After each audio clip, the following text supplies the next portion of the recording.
Vamos falar qual o tema de hoje? Tempo para tudo. Esse é o tema da nossa pregação de hoje, em cima da nossa série de Eclesiastes, o capítulo 3. Tempo para tudo. Vocês viram ali, né? Acabamos de ler: tempo de nascer, tempo de morrer, tempo de amar, tempo de aborrecer, tempo de chorar, tempo de rir. Talvez esse seja o poema sobre o tempo. Talvez esse seja o poema sobre o tempo mais famoso, ou mais importante, ou mais especial, aquele que alcançou as mais alturas da sabedoria sobre o tempo, está aqui em nossas mãos.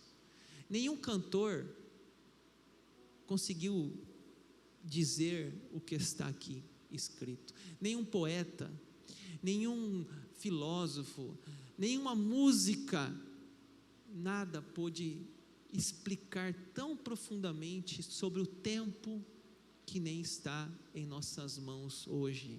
Eclesiastes 3, 1 a 8, são 14 comparações: nascer, morrer, odiar, amar, chorar, sorrir, plantar, colher, guerra, paz. 14 coisas tão importantes para a nossa vida, para a nossa sociedade, para a nossa experiência de sabedoria.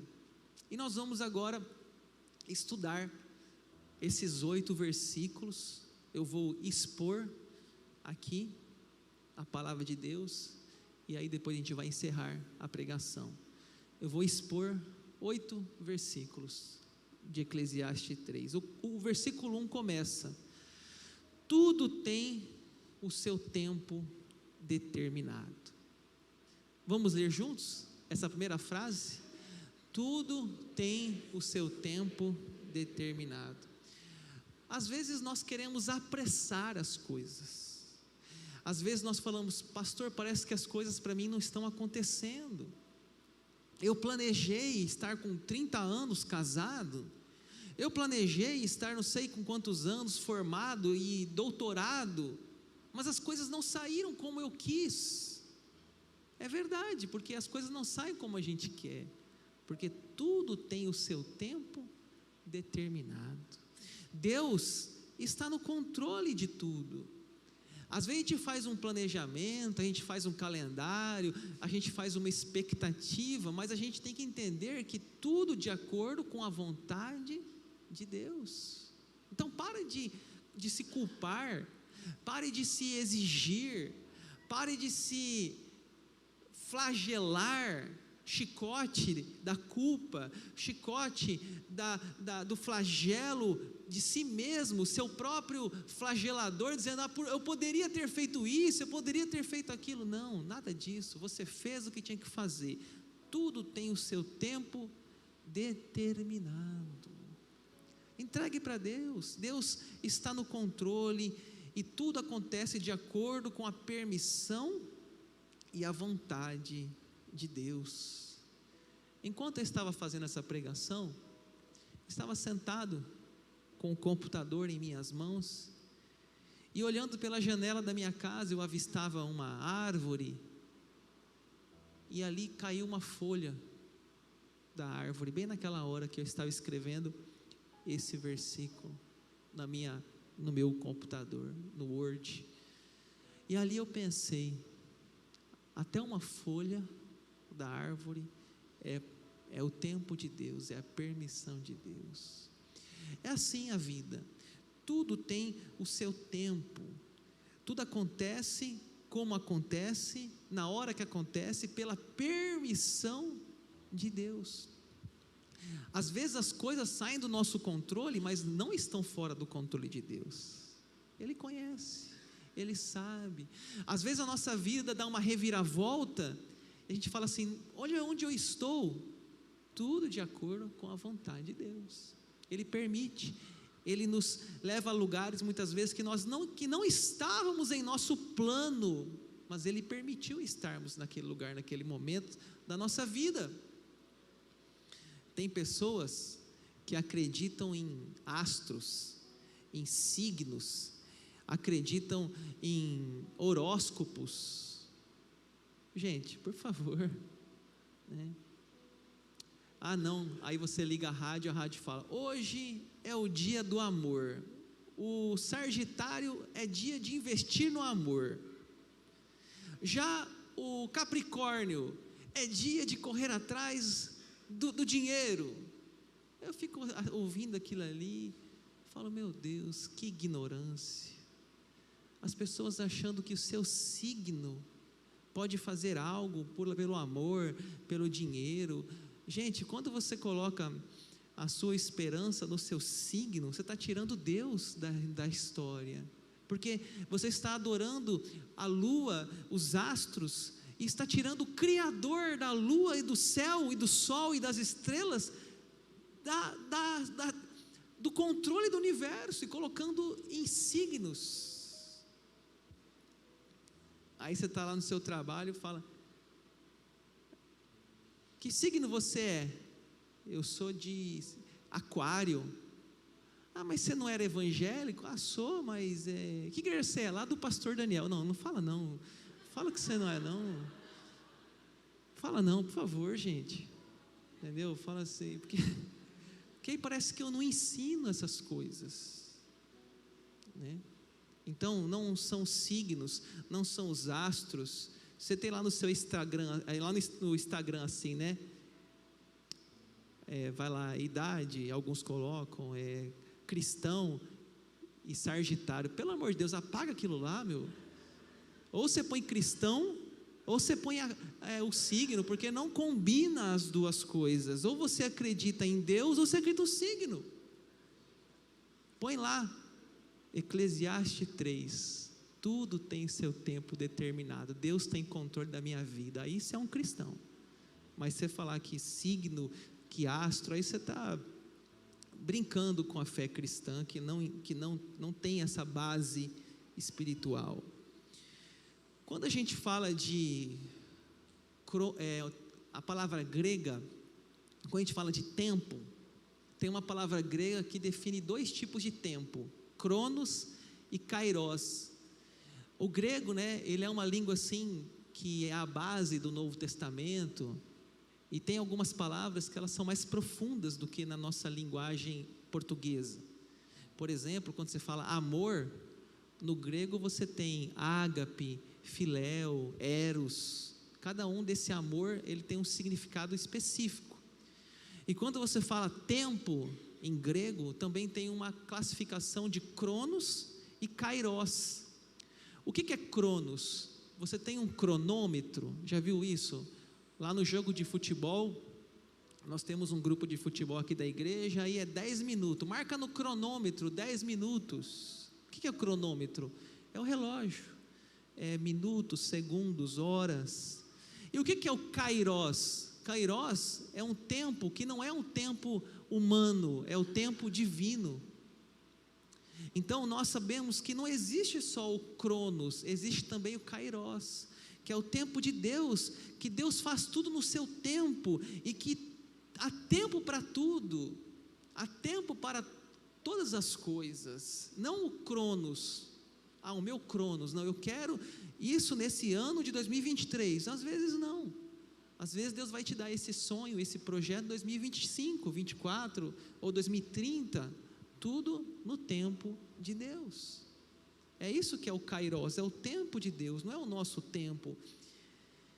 O versículo continua, e há tempo para todo propósito debaixo do céu.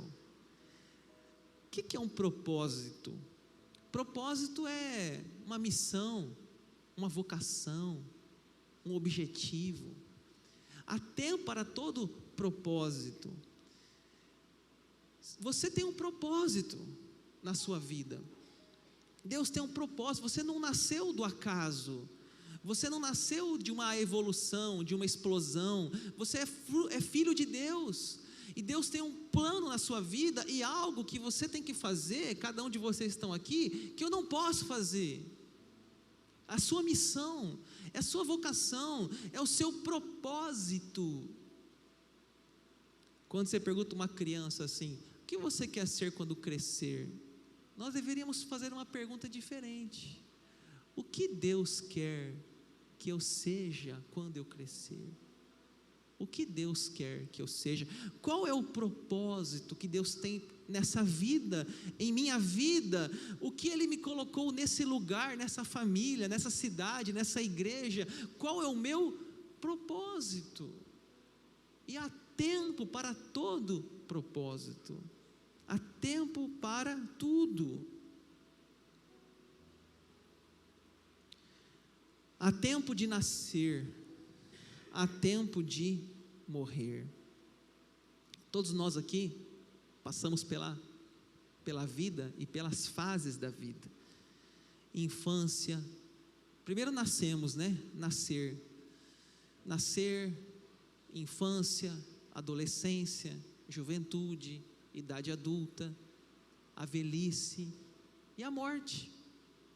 E há tempo para nascer e há tempo para morrer. E Eclesiastes, ele fala muito sobre a morte, mas não é a morte num sentido fatalista, mas a morte num sentido de reflexão da vida, de como eu estou vivendo, se eu estou aproveitando a minha vida, se eu estou vivendo com intensidade, se eu estou amando, se eu estou perdoando. Não é simplesmente viver e sem um propósito. Há tempo de nascer e há tempo de morrer. O filósofo diz assim: deve-se aprender a viver, e por mais que te admires, deve-se aprender a morrer. Às vezes algumas pessoas falam assim: pastor, ora pela minha bisavó. Aí eu falo assim: quantos anos? 99. Eu falo: ah, tá, o que eu vou orar?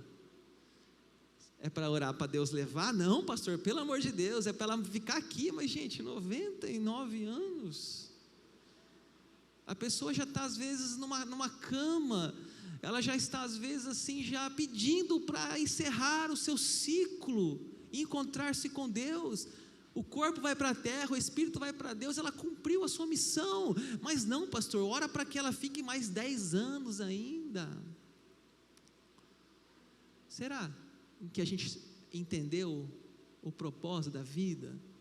Será que a gente entendeu que a vida, ela tem as fases, e a morte, a velhice é uma fase, mas não é o fim, é o começo de uma nova vida com Deus. O cristão, ele não tem medo de morrer, porque ele sabe que a morte é só uma passagem para a vida eterna. Há tempo de nascer, há tempo de morrer. Há tempo de plantar e tempo de arrancar o que se plantou.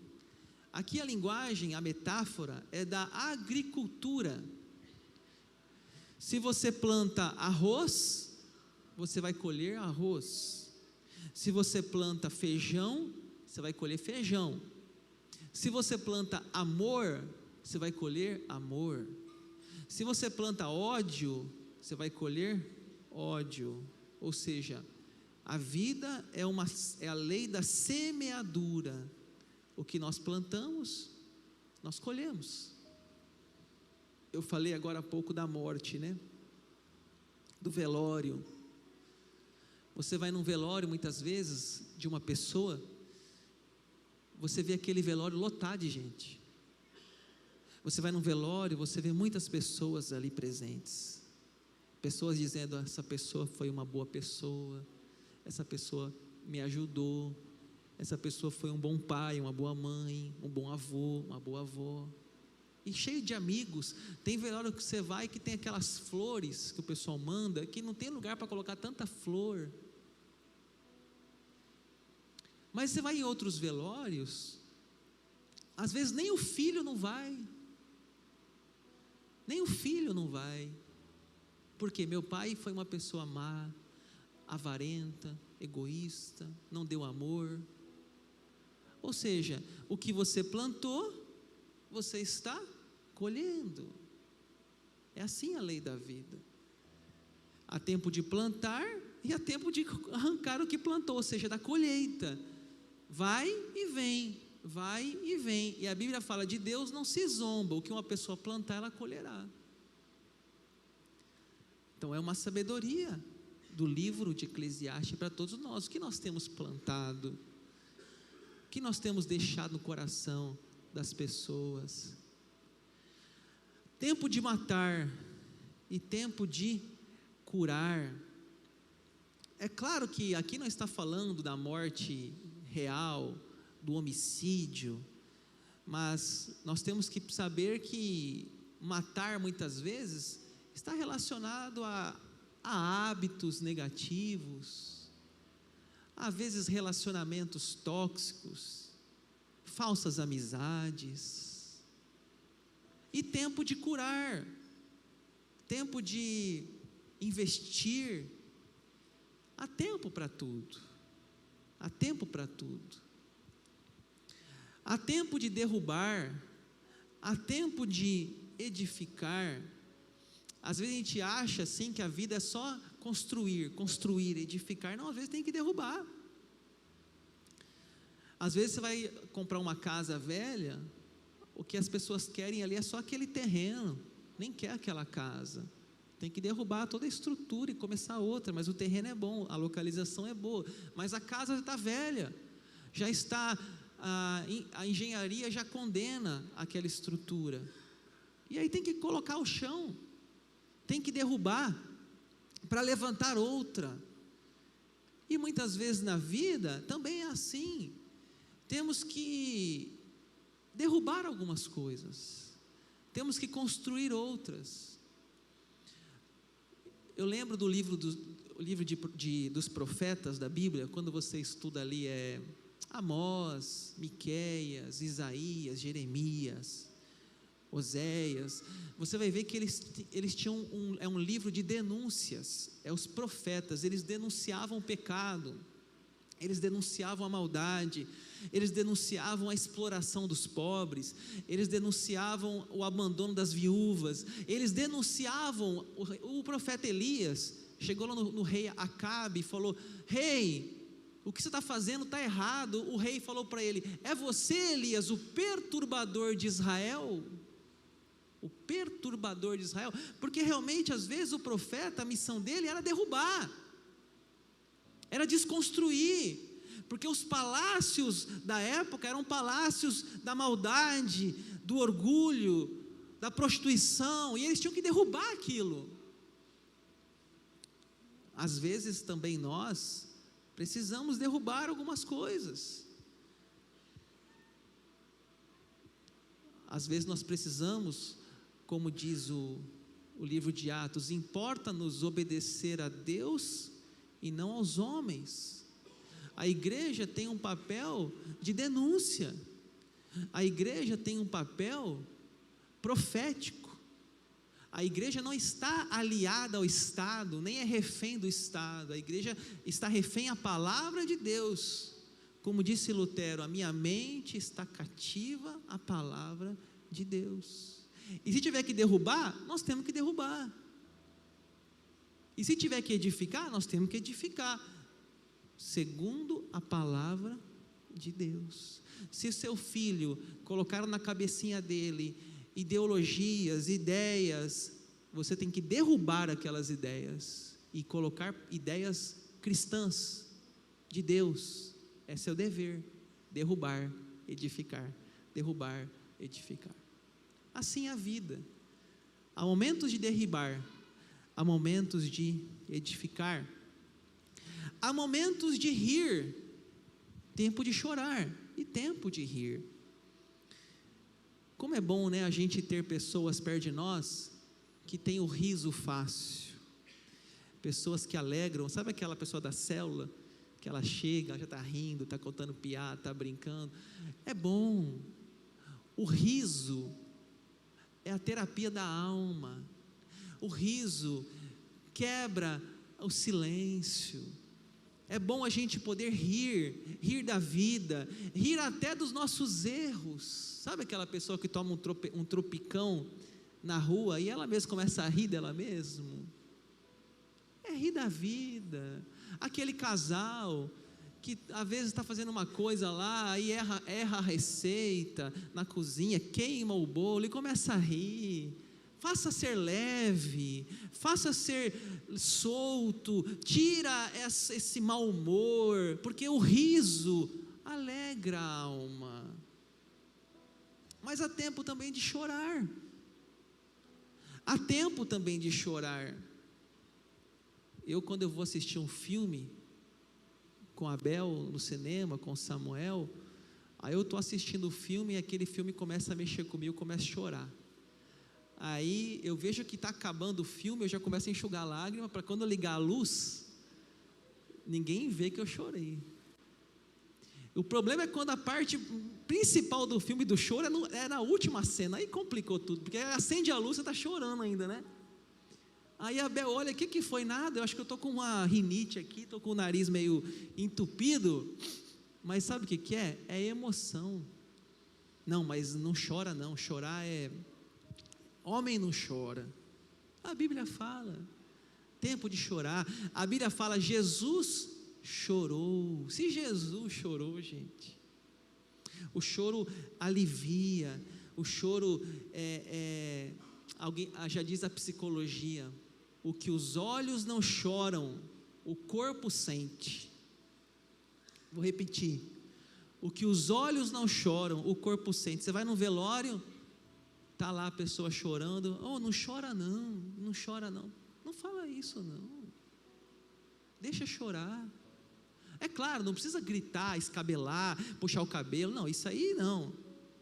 Mas se a pessoa está tendo um choro comedido, um choro tranquilo, um desabafo, isso é bom, gente, isso é terapêutico, isso lava as emoções. Tempo de chorar, é tempo de rir, tempo de espalhar pedras, tempo de ajuntar pedras. Aqui temos a metáfora da construção.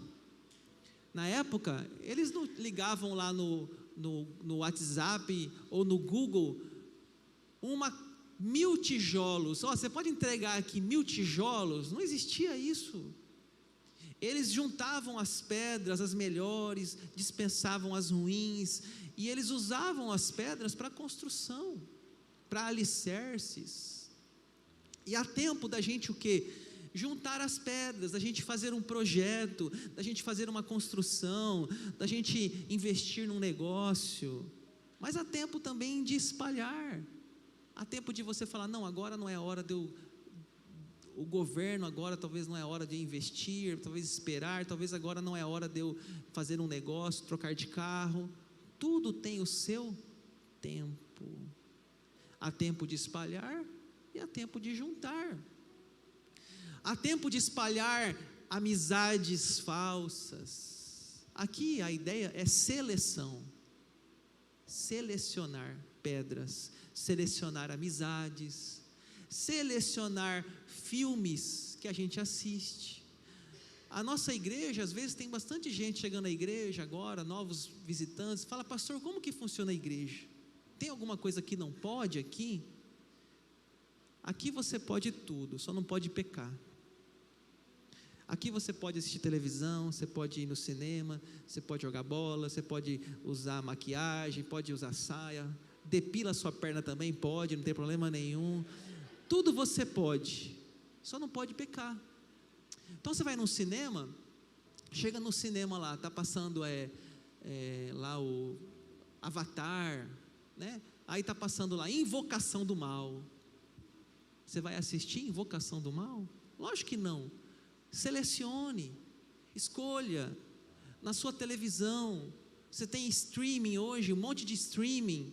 Escolha. Aquilo ali não é legal?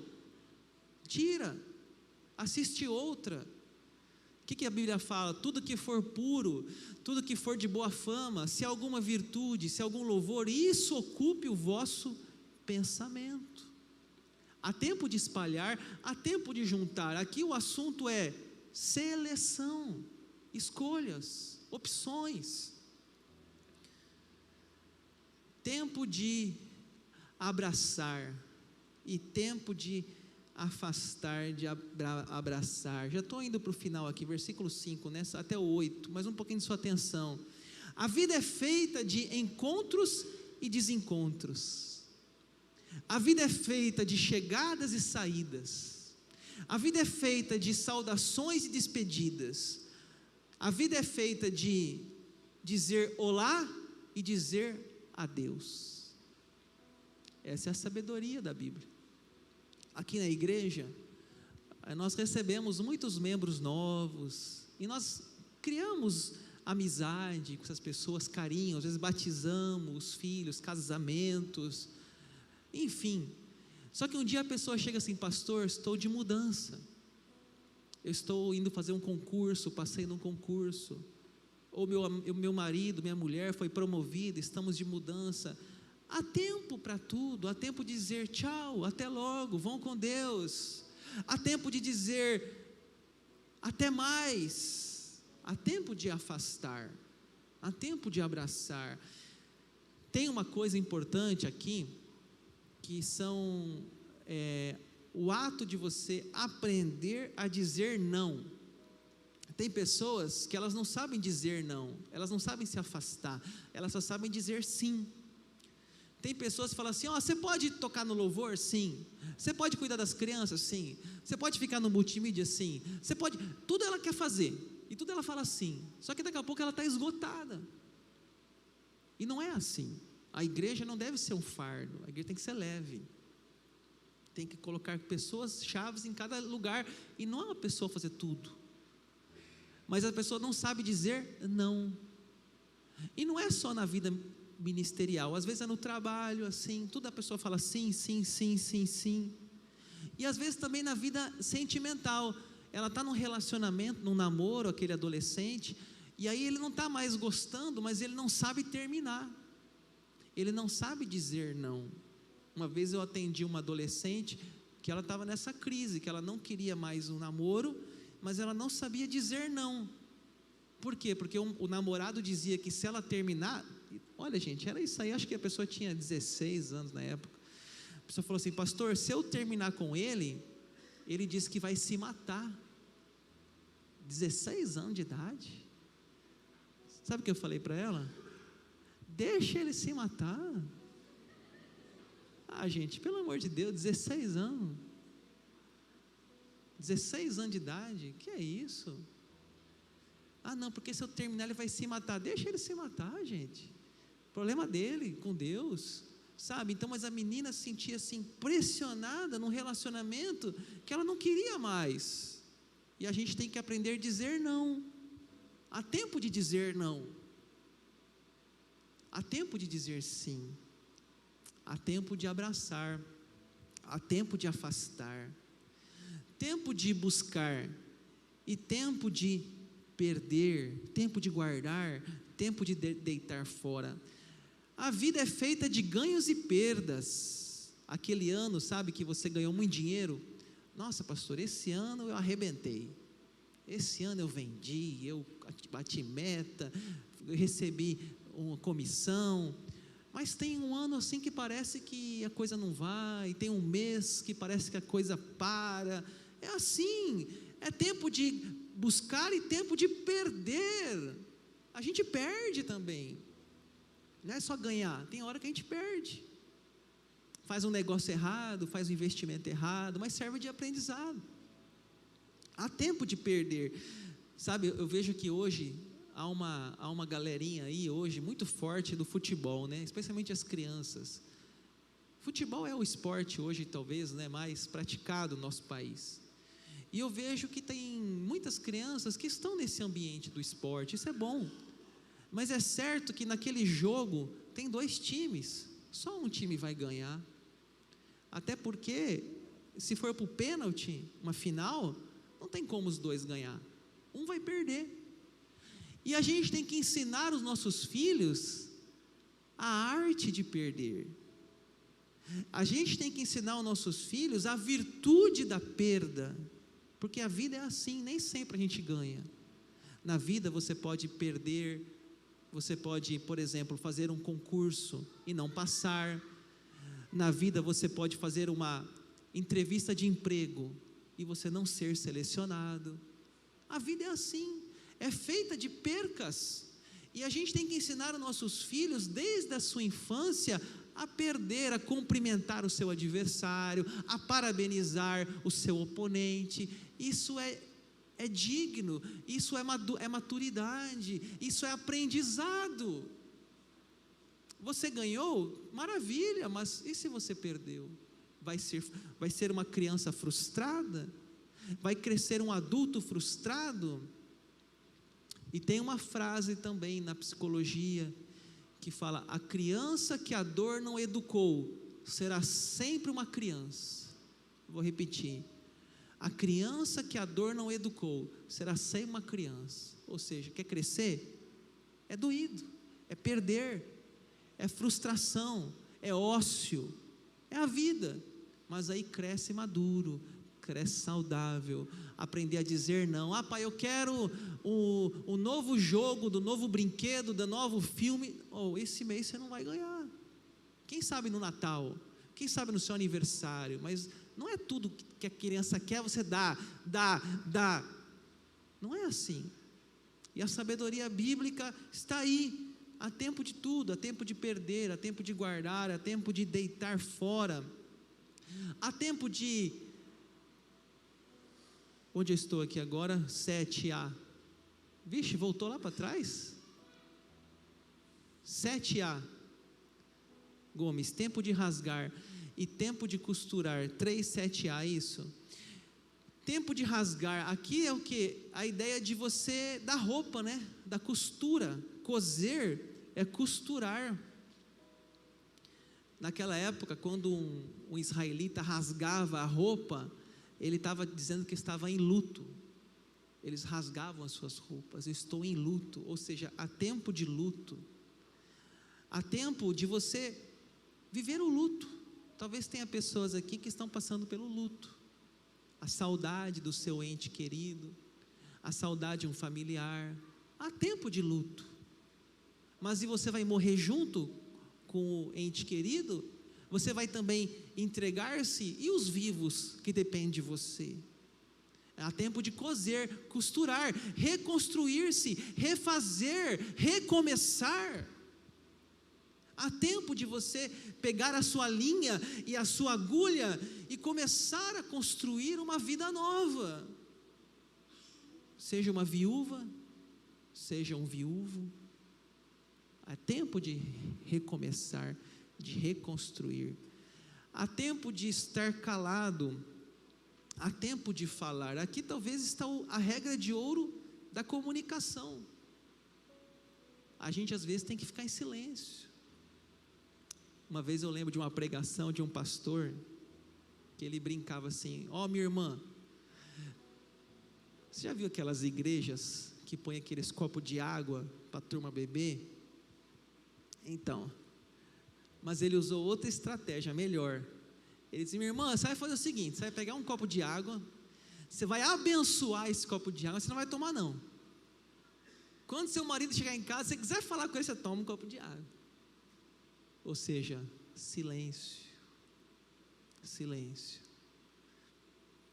Às vezes a gente fala, a mulher, o marido, fala desnecessariamente, agride, e aí de vez de resolver, só atrapalha mais. Às vezes é tempo de ficar calado. Uma discussão entre o marido e a mulher, uma discussão infrutífera, uma discussão tola. O que leva? Quem fala mais? Quem grita mais? Quem tem razão? Para quê? Há tempo de estar calado, mas também há tempo de falar. Às vezes nós não sabemos a hora certa para cada coisa. Quando tem que falar, a gente se cala, e quando tem que se calar, a gente fala. Você pai, você mãe, às vezes o seu filho está com más amizades, você está vendo aquilo, não fala nada, fica quieto, está errado. Às vezes você tem um sonho com seu filho, será que Deus não está te mostrando alguma coisa? tempo de falar. Você tem que ir lá e colocar a sua fala, a sua correção, a sua disciplina como pai, como uma mãe. Você, marido, vê que a sua mulher está com algumas amizades estranhas, ou você, mulher, vê que seu marido está tendo alguns comportamentos estranhos. Por que não falar? Tem que falar. Há tempo de falar, mas há tempo de calar. Aí está a sabedoria bíblica. Tudo tem o seu tempo. Tempo de amar e tempo de aborrecer. O último versículo, né? Há tempos, né, para tudo. Há tempos de amar, há tempo de afastar, de aborrecer. Às vezes há tempo de se afastar de alguém. Em último lugar, tempo de guerra e tempo de paz. Nós somos chamados para sermos embaixadores da paz. Nós somos chamados para o ministério da reconciliação. Nós somos chamados para ser soldados do príncipe da paz. Mas há momentos que nós temos que colocar a nossa armadura espiritual e ir para a guerra. Há momentos que nós temos que nos levantar com a nossa voz profética e declarar guerra contra tudo que se levanta contra Deus. Há tempo de guerra e há tempo de paz. Eu encerro. Tem um número lá na tela. Que valor que está escrito lá? 86.400, faltou os centavos, né? 00. 86.400. Deixa eu falar uma coisa para você.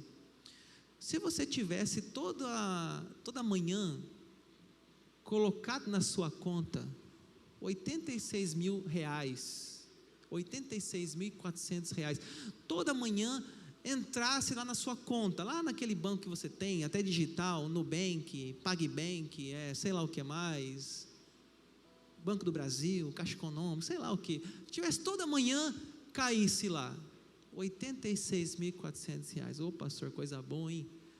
Só que chegasse meia-noite, aquele dinheiro sumisse, e você usou, não tem o que fazer, aí no outro dia, de novo cai aquele valor, no último minuto do dia, tira o valor. O que você faria? Pastor, eu aproveitaria ao máximo esse dinheiro, eu usaria. Você sabia que todo dia é creditado na sua conta, não conta financeira, mas na sua vida, 86.400 segundos? Se você fizer aquele cálculo, 60 segundos, vezes 60 minutos, vezes 24 horas, vai chegar nesse valor aí, 86.400. Todos nós aqui recebemos todo dia 86.400 segundos. O que nós estamos fazendo com esse tempo? Será que estamos aproveitando bem? Será que estamos usando para a glória de Deus? Para fazer as coisas certas, tomar as decisões sábias? Fica a reflexão para todos nós.